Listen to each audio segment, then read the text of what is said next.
My name is Sarah, and today I want to tell you about taking the bus to work. This morning, I woke up early. I sat on my bed for a moment and let the morning light wake me slowly.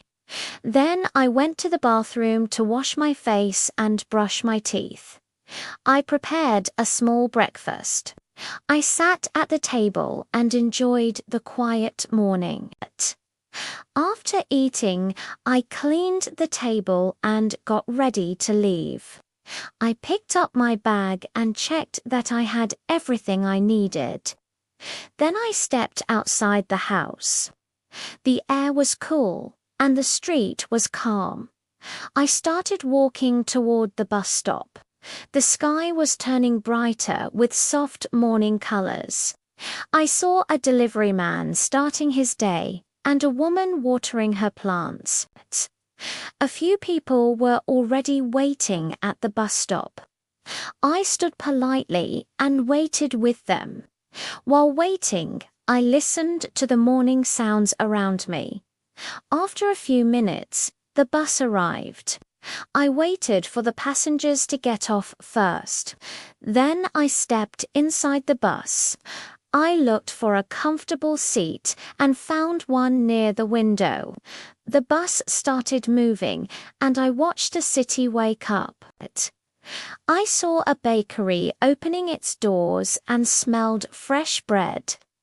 A group of students walked together, talking and laughing softly. The sunlight touched the buildings with a warm golden color. I checked my schedule for the day. I planned what I needed to do at work and organized my thoughts. I took a deep breath to stay calm and focused. At the next stop, an older woman got on the bus. I stood up and offered her my seat.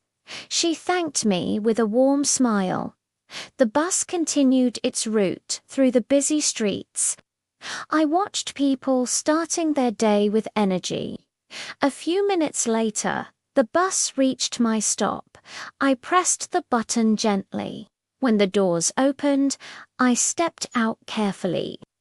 I walked toward my workplace with a positive feeling. The morning was bright, and I felt ready for a good day. Taking the bus to work is a small part of my routine, but it always teaches me patience, respect, and kindness. Don't forget to like, share, and subscribe.